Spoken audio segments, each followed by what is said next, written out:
All right, what's up, citizens of the MBA Wire? Welcome back. Okay, so I just finished a interview session with a student, and it was kind of cool, and I wanted to share this with you because we actually talked about an ethical or a moral story. Like I said before, some schools ask a question like, tell me a time where you had to make an ethical decision, when you were faced with something right or wrong, things like that. And it was kind of cool because the interviewee didn't really have an ethical situation except for the fact that something like that happened to him on a personal level while he was playing tennis. So he was like, how do I match this up with tennis? You know, I love tennis, I love what it's about, and how do I talk about an ethical dilemma using tennis? So I gave him the following suggestion. Basically, you know, what I did was I started by asking him, so what do you love about tennis? And he said, well, tennis is great because there's a high level of competitive, there's a high level of competitiveness in the sport itself. You know, it's a lot of one-on-one, but there's a lot of team play as well. And but off the court, everyone is very supportive of each other. It's a very tight community. You know, people are really helpful with each other to train together and to improve.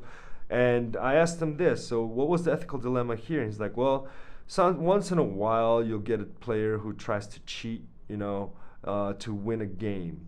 And cheat by, you know, what I see as like, what he said was, you know, the guy tried to cheat by saying that a serve, one of my serves was out of bounds when it wasn't, you know, for anybody who kind of knows what tennis is.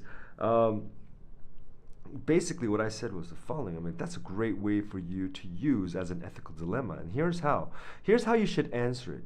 Okay, so the interviewer might ask you, describe an ethical dilemma that you faced, and the way I would answer it is the following.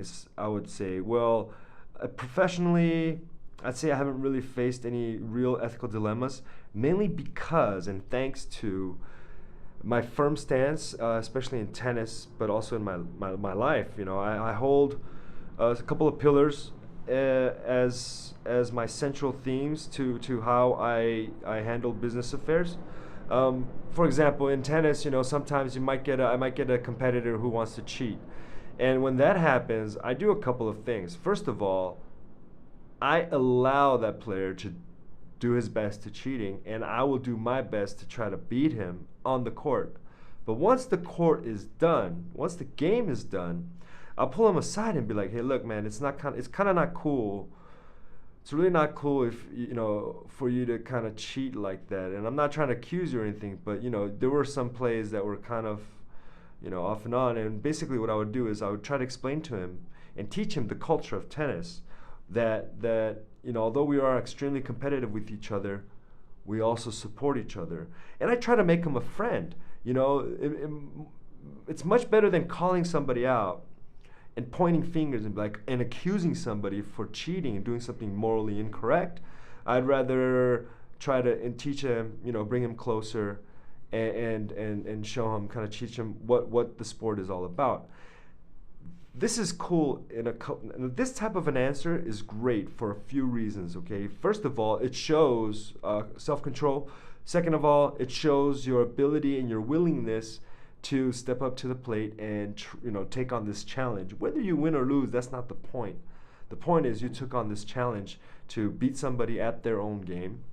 And third, by showing that you were willing and open to talking to this person, explaining to him or her the rules of the game and how the community works, and kind of showing him the culture of tennis, what you do is you're bringing somebody onto your team, you're bringing someone into your circle, and that, my friends, is what kind of shows